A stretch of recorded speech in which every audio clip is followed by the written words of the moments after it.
chant rose through Brooklyn's Paramount Ballroom, a beat of hope, a pulse of change. And then, as lights dimmed and music swelled, the rhythm of Hindi cinema's dhoom propelled his rise. The young, formidable Zohran Mamdani, stepping onto the stage as though a new act in the city's story. He opened by invoking Jawaharlal Nehru's historic vow of self-determination. Standing before you, I think of the words of Jawaharlal Nehru. A moment comes but rarely in history when we step out from the old to the new, when an age ends and when the soul of a nation long suppressed finds utterance. Tonight we have stepped out from the old into the new. So let us speak now with clarity and conviction that cannot be misunderstood about what this new age will deliver and for whom.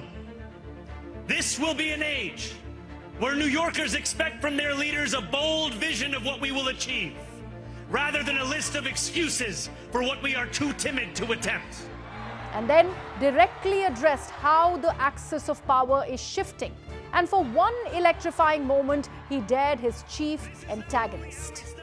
So Donald Trump, since I know you're watching, I have 4 words for you. Turn the volume up. That line punctuated a campaign and now signifies a new political chapter in America's greatest city.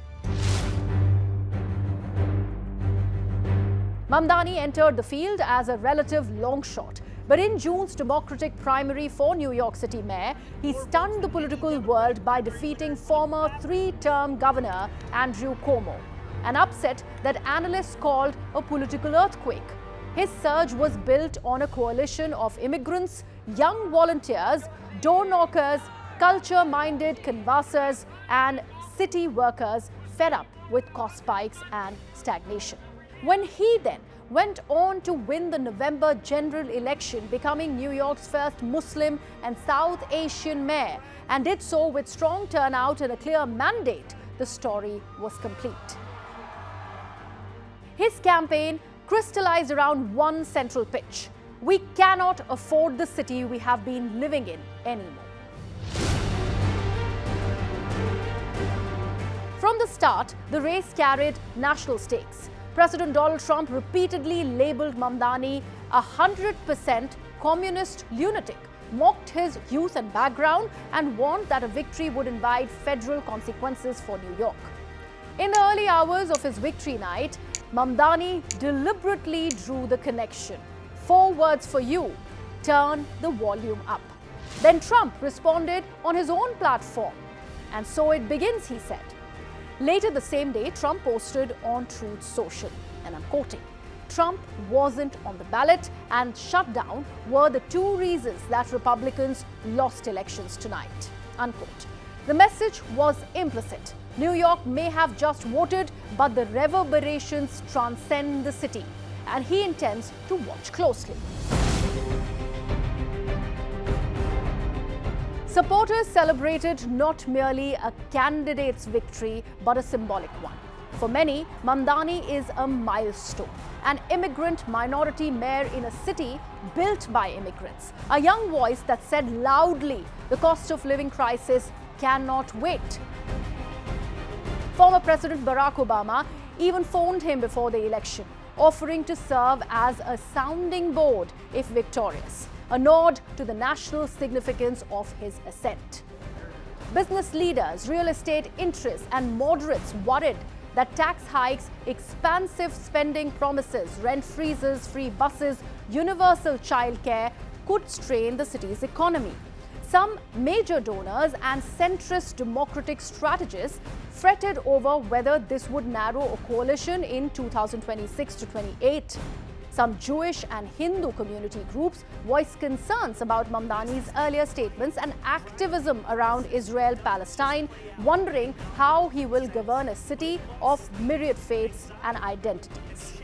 The response from Trump-aligned social media and MAGA corners included Islamophobic, xenophobic undertones. calls to deport him to India, online meltdown at the notion of a communist mayor of New York. That backlash underscores how this is about much more than local politics. It's about national culture wars. For New York City, a new kind of leadership enters City Hall. Young immigrant, rooted, ideologically bold.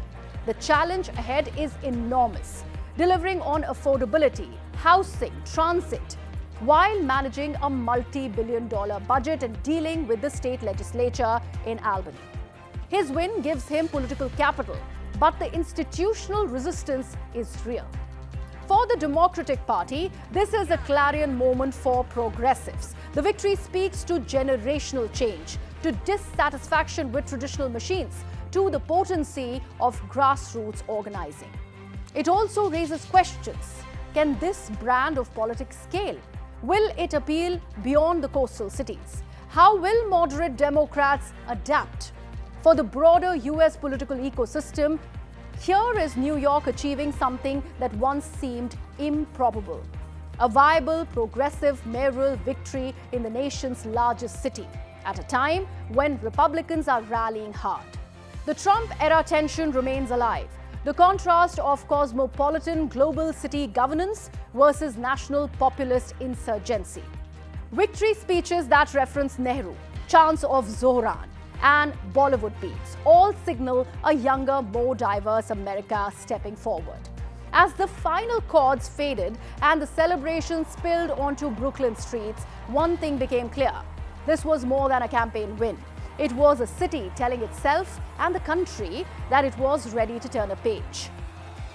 The chants of Zohran may fade into Mayor Mamdani's everyday duties, but the symbolism lasts. An underdog making good, an immigrant-rooted voice taking command, a bold agenda rising amid national division. If he delivers a city that works affordably and inclusive, he may not just rewrite New York's future. He may offer a new blueprint for America's urban future. If he falters, the backlash will be swift. Either way, the volume has been turned up, and we are listening.